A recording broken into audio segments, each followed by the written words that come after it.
Day students, welcome to economics with Ejaz.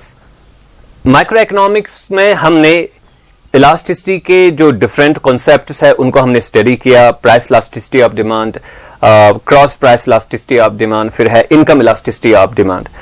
आज जिस topic के बारे में हम बात करेंगे वो है factors affecting elasticity of demand, यानी कि वो फैक्टर्स जो इलास्टिसिटी ऑफ डिमांड पे असर करते हैं, जिनकी वजह से इलास्टिसिटी ऑफ डिमांड के वैल्यू में इजाफा हो सकता है या कमी हो सकती है। तो वो फैक्टर्स जो इलास्टिसिटी ऑफ डिमांड को इन्फ्लुएंस करते हैं, जो इलास्टिसिटी ऑफ डिमांड को डिटरमाइन करते हैं, तो उन फैक्टर्स के बारे में आज हम बात करेंगे। यहां पे जो बात हो रही है वो है इलास्टिसिटी ऑफ डिमांड की, यानी कि जो elasticity of demand in general है हम उसकी यहां पे बात कर रहे हैं। हम specific price elasticity of demand या इनकम इलास्टिसिटी ऑफ डिमांड या फिर cross price elasticity of demand की बात नहीं कर रहे हैं, बल्कि इन सब इलास्टिसिटीज को मिला के एक जनरल ये डिस्कशन है जहां पे हम ये देखते हैं कि कौन कौन से फैक्टर्स इलास्टिसिटी ऑफ डिमांड को मुतासर करते हैं। पहले हम उन फैक्टर्स का लिस्ट देखते हैं जो इलास्टिसिटी पे इन्फ्लुएंस करते हैं, जो इलास्टिसिटी डिटरमाइन करते हैं। पहला जो हमारा फैक्टर है जो इलास्टिसिटी ऑफ डिमांड पे इन्फ्लुएंस करता है, जिसकी वजह से इलास्टिसिटी ऑफ डिमांड जो है तय होती है, उसका वैल्यू डिटरमाइन होता है, वो है नंबर ऑफ सब्स्टिट्यूट्स। यानी कि एक प्रोडक्ट की इलास्टिसिटी ऑफ डिमांड जो है वो इन्फ्लुएंस होती है कि इस प्रोडक्ट के कितने सब्स्टिट्यूट्स हमारे पास अवेलेबल हैं। अगर सब्स्टिट्यूट ज्यादा है तो इलास्टिसिटी ऑफ डिमांड का वैल्यू अलग आएगा, अगर कम है सब्स्टिट्यूट्स तो इलास्टिसिटी ऑफ डिमांड का नेचर और उसका वैल्यू जो होगा वो डिफरेंट होगा। दूसरा जो हमारा फैक्टर है जो इलास्टिसिटी ऑफ डिमांड पर इन्फ्लुएंस करता है वो है नेचर ऑफ द गुड और नेचर ऑफ द प्रोडक्ट। तो अगर एक product for example essential commodities में आता है, एसेंशियल गुड्स या सर्विसेज में आता है, तो इसकी इलास्टिसिटी ऑफ डिमांड का नेचर डिफरेंट होगा एज कंपेयर टू जब हम उस गुड के बारे में बात करेंगे जो फॉर एग्जाम्पल एक लग्जरी आइटम होगा। तीसरा जो हमारा फैक्टर है जो इलास्टिसिटी पे इन्फ्लुएंस करता है वो है proportion of income spent on the product. अपनी इनकम का हम कितना हिस्सा एक खास प्रोडक्ट पे स्पेंड करते हैं, इस पे खर्च करते हैं, तो वो चीज भी ये तय करती है कि इस प्रोडक्ट की इलास्टिसिटी ऑफ डिमांड का वैल्यू क्या होगा। जो हमारा फोर्थ फैक्टर यहां पे है वो है level of the price of the product और गुड। तो प्राइस ऑफ द प्रोडक्ट भी ये डिटरमाइन करता है कि एक प्रोडक्ट की इलास्टिसिटी कैसी होगी। हमारा जो लास्ट फैक्टर है वो है टाइम पीरियड फॉर एडजस्टमेंट। जो टाइम पीरियड होता है, अगर हम शॉर्ट रन लेंगे तो इलास्टिसिटी का वैल्यू डिफरेंट आ सकता है एज कंपेयर टू अगर हम लॉन्ग रन लेंगे, क्योंकि लॉन्ग रन में एक तवील मुद्दत में बड़े टाइम पीरियड में हम अपने टेस्ट्स को, अपने डिमांड को एडजस्ट कर सकते हैं as compare to short run. तो टाइम पीरियड भी इस चीज पे इन्फ्लुएंस करता है कि एक प्रोडक्ट की इलास्टिसिटी ऑफ डिमांड कैसी होगी। तो ये हमारे पास 5 फैक्टर्स है जो वो फैक्टर्स हैं जो इलास्टिसिटी ऑफ डिमांड पे इन्फ्लुएंस करते हैं, इसको अफेक्ट करते हैं। तो हम यहां पे इनको दोहराएंगे। पहला है नंबर ऑफ द सब्स्टिट्यूट्स, दूसरा है नेचर ऑफ द गुड, तीसरा है proportion of income spent on the product, चौथा है level of the price of the good और पांचवा है टाइम पीरियड फॉर एडजस्टमेंट। अब हम एक एक करके इनको समझने की कोशिश करेंगे।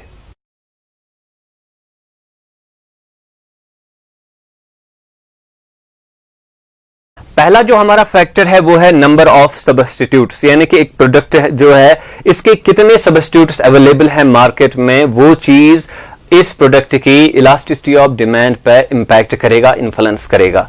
तो अभी अगर किसी प्रोडक्ट के काफी सारे सब्स्टिट्यूट्स मार्केट में अवेलेबल हैं और इस प्रोडक्ट का प्राइस इंक्रीज होगा, तो लोग जो है वो चूंकि सब्स्टिट्यूट्स अवेलेबल है, अल्टरनेटिव्स अवेलेबल है, वो इस प्रोडक्ट को छोड़ के जो है बाकी प्रोडक्ट्स खरीदेंगे।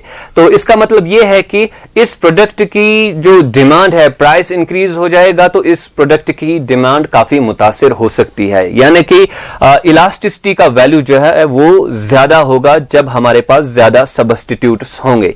अगर हमारे पास कम सब्स्टिट्यूट्स है, कम अल्टरनेटिव्स हैं तो प्राइस अगर इंक्रीज होगी या डिक्रीज होगी तो हमने वही प्रोडक्ट फिर भी यूज करना है। तो इसका नतीजा ये निकलेगा कि प्राइस इंक्रीज हो रहा है, डिक्रीज हो रहा है, तो हम क्वांटिटी में ज्यादा तब्दीली नहीं ला रहे हैं एज कंज्यूमर्स। तो उस वक्त जो है हमारी इलास्टिसिटी, जब सब्स्टिट्यूट्स कम अवेलेबल होंगे, अल्टरनेटिव्स कम अवेलेबल होंगे, इलास्टिसिटी का वैल्यू जो है वो कम होगा। इसमें जो एग्जाम्पल्स दी जाती है उनमें इलेक्ट्रॉनिक गुड्स है, यानी कि इलेक्ट्रॉनिक गुड्स ऐसे हैं जैसे कि मोबाइल फोन आपके हैं, उनमें काफी ऑप्शंस आपके पास अवेलेबल है, अल्टरनेटिव्स अवेलेबल है, सब्स्टिट्यूट्स अवेलेबल है। अगर किसी मोबाइल फोन का या लैपटॉप का प्राइस इंक्रीज हो रहा है तो आपके पास बाकी भी अल्टरनेटिव्स अवेलेबल हैं। प्राइस इंक्रीज हो रहा है तो आप दूसरे गैजेट्स जो है वो खरीदेंगे इंस्टेड ऑफ जिसका प्राइस इंक्रीज हुआ। तो इलेक्ट्रॉनिक प्रोडक्ट्स में चूंकि ऑप्शन ज्यादा अवेलेबल है, सब्स्टिट्यूट ज्यादा अवेलेबल है, इसलिए इलास्टिसिटी ऑफ डिमांड जो है वो उसका वैल्यू ज्यादा होगा in case of electronic goods. इसके बरक्स अगर आप साल्ट लेंगे तो साल्ट में तो जाहिर सी बात है अल्टरनेटिव्स इस तरीके के अवेलेबल नहीं है जैसे कि इलेक्ट्रॉनिक गुड्स में है। और अगर साल्ट का प्राइस इंक्रीज हो रहा है, चूंकि सब्स्टिट्यूट्स अवेलेबल नहीं है जो हम साल्ट के मुकाबले में यूज करेंगे, as a substitute to salt use करेंगे, तो साल्ट की डिमांड उतनी ज्यादा मुतासिर नहीं होगी जब साल्ट का प्राइस इंक्रीज होगा या डिक्रीज होगा।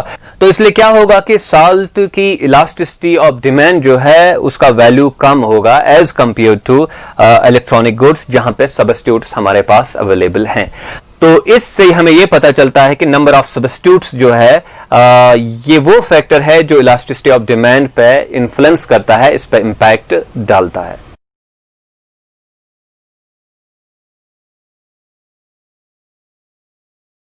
दूसरा जो हमारा फैक्टर है वो है नेचर ऑफ द गुड और प्रोडक्ट, यानी कि जो जिस प्रोडक्ट की हम यहां पे बात कर रहे हैं, जिसके बारे में हमने इलास्टिसिटी का नेचर या वैल्यू जानना होगा, तो उस प्रोडक्ट का नेचर भी डिटरमाइन करता है कि इसके इलास्टिसिटी का वैल्यू कितना होगा। तो अगर एक प्रोडक्ट नेसेसिटीज में आता है, यानी कि जो हमारी बेसिक नीड फुलफिल करता है, बेसिक रिक्वायरमेंट हमारी है, अगर उस प्रोडक्ट का प्राइस इंक्रीज भी हो जाए या डिक्रीज हो जाए तो उसकी क्वांटिटी पे उतना ज्यादा इंपैक्ट नहीं पड़ेगा। तो नेसेसिटीज में इसलिए क्या होता है कि हमारी इलास्टिसिटी ऑफ डिमांड का वैल्यू जो होता है वो लो होता है, लेकिन इन कंपैरिजन टू नेसेसिटीज जो लग्जरी प्रोडक्ट्स है वहां पे अगर प्राइस इंक्रीज हो रहा है ज्यादा तो आप इसको स्टॉप कर सकते हैं, अगर प्राइस डिक्रीज हो रहा है तो आप काफी पैसा इन पे खर्च कर सकते हैं। तो ये पॉसिबिलिटीज लग्जरीज में होती है। तो इन केस ऑफ लग्जरीज हमारी इलास्टिसिटी ऑफ डिमांड का वैल्यू जो होगा वो हाई होगा, यानी कि इनकी प्राइस में चेंज आने की वजह से इनकी डिमांड में काफी ज्यादा तब्दीली आएगी। तो इसलिए नेचर ऑफ द गुड भी जो है ये इलास्टिसिटी के वैल्यू पे इंपैक्ट डालता है और ये वन ऑफ द फैक्टर्स है जो अफेक्ट करते हैं इलास्टिसिटी ऑफ डिमांड पे।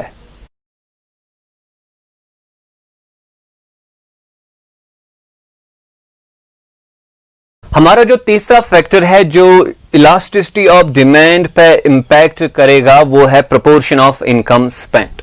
तो इसमें रूल ये है कि अगर ज्यादा बजट है तो ज्यादा इलास्टिसिटी का वैल्यू होगा, जैसे कि आप रेफ्रिजरेटर्स या टेलीविजन्स या फिर बाइक्स वगैरह जो है इनके प्राइस में जब थोड़ा बहुत भी इजाफा होता है तो आप इरादा करते हैं कि हम ये नहीं खरीदेंगे, और इनमें अगर प्राइस थोड़ा बहुत भी कम हो जाएगा तो आप जो है ये डिसाइड करते हैं कि हम ये चीजें खरीदेंगे।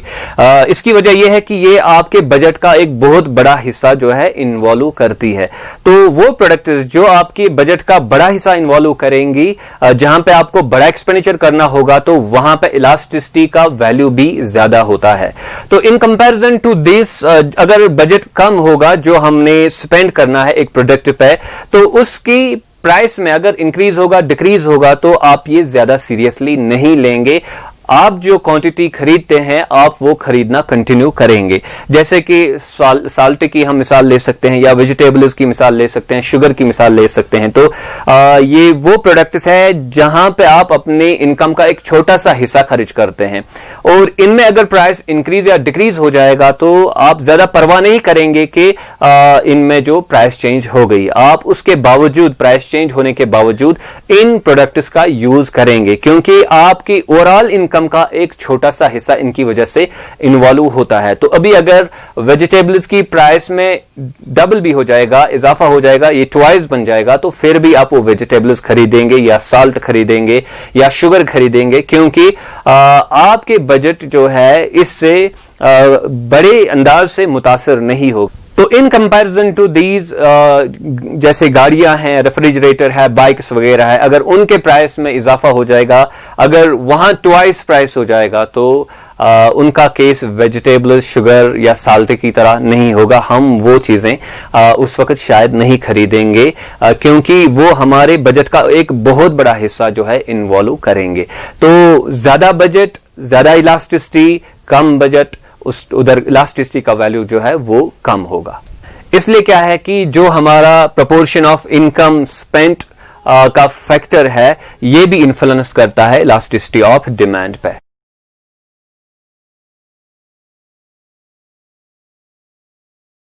हमारा जो फोर्थ फैक्टर है वो है लेवल ऑफ प्राइस या level of the price of the product. एक प्रोडक्ट की जो प्राइस है वो भी ये चीज डिटरमाइन करती है कि इसकी इलास्टिसिटी का वैल्यू क्या होगा। अगर प्राइस ज्यादा है तो इलास्टिसिटी का वैल्यू भी ज्यादा होगा, अगर प्राइस कम है तो इलास्टिसिटी का वैल्यू भी कम होगा।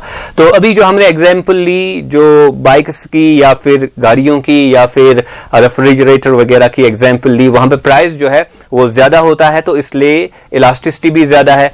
और जो हमारे छोटे छोटे आइटम्स है घर में, जैसे कि सॉल्ट है, शुगर है, वेजिटेबल्स है, तो वहां पे प्राइस अगर सब्सटैंशियली भी चेंज होगा तो हम ये परवाह नहीं करेंगे, हम वहां पे प्रोडक्ट खरीदेंगे। प्राइस इंक्रीज या डिक्रीज होने से हम पे ज्यादा इंपैक्ट नहीं होगा। लेकिन जहां पे प्राइस काफी ज्यादा हो तो वहां पे प्राइस चेंज होने से हमारा ये डिसीजन कि हम कोई चीज खरीदेंगे या नहीं खरीदेंगे या ज्यादा या कम खरीदेंगे, तो इस चीज पे बड़ा उसका इंपैक्ट रहता है। तो इसलिए जो level of the price of the product जो है वो भी एक फैक्टर हमारा बनता है जो इलास्टिसिटी ऑफ डिमांड पे इंपैक्ट डालता है।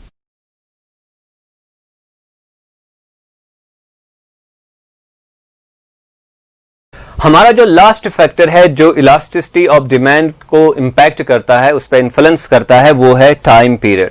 देखिए, इन द शॉर्ट रन क्या होता है कि हम कोई चीज खरीदते हैं, हमें उसकी आदत भी होती है और हम उस प्रोडक्ट के साथ एडजस्ट हुए होते हैं। अब अगर उसका प्राइस इंक्रीज हो गया, डिक्रीज हो गया, तो हम उस प्रोडक्ट की क्वांटिटी को ज्यादा सबस्टेंशियली चेंज नहीं करेंगे। लेकिन फॉर एग्जांपल अगर प्राइस इंक्रीज अब हो रहा है सबस्टेंशियली, तो इन द शॉर्ट रन हम चेंज नहीं करेंगे, but in the long run जो है हम उसके अल्टरनेटिव्स ढूंढने की कोशिश करेंगे। हमारी राय उस प्रोडक्ट के बारे में, अगर ये हमारा बजट इन्वॉल्व कर रहा है ज्यादा, तो with the passage of time हम अपने टेस्ट्स को एडजस्ट करके जो है उस प्रोडक्ट को सब्स्टिट्यूट करेंगे किसी और प्रोडक्ट के जरिए। यानी कि इन द शॉर्ट रन जो होगा इलास्टिसिटी का वैल्यू कम होगा, यानी कि प्रोडक्ट की डिमांड पे ज्यादा इन्फ्लुएंस नहीं होगा प्राइस का। लेकिन इन द लॉन्ग रन क्या होगा कि हम प्राइस चेंज को सीरियसली लेंगे, हम अल्टरनेटिव्स के बारे में सोचेंगे, अपने टेस्ट्स को चेंज करने के बारे में सोचेंगे इन द लॉन्ग रन, और ये चीजें जो है ये उस प्रोडक्ट की डिमांड पे इंपैक्ट करेगा जब प्राइस चेंज होगा इन द लॉन्ग रन। तो इसलिए शॉर्ट रन में क्या होता है कि इलास्टिसिटी का वैल्यू कम होता है, लेकिन लॉन्ग रन में यह होता है कि इलास्टिसिटी का वैल्यू जो है वो इंक्रीज हो जाता है या उसका वैल्यू ज्यादा होता है। तो इसलिए जो टाइम पीरियड है ये भी एक इंपॉर्टेंट फैक्टर है जो डिटरमाइन करता है इलास्टिसिटी ऑफ डिमांड का वैल्यू एक प्रोडक्ट के बारे में। तो ये हमारे 5 फैक्टर्स है जो इलास्टिसिटी ऑफ डिमांड के वैल्यू को इन्फ्लुएंस करते हैं, इस पे इंपैक्ट डालते हैं, जो अफेक्ट करते हैं इलास्टिसिटी ऑफ डिमांड को। मुझे उम्मीद है कि ये टॉपिक आपने अच्छे से समझा होगा। Do subscribe to my YouTube channel economics with Ejaz. Thank you very much.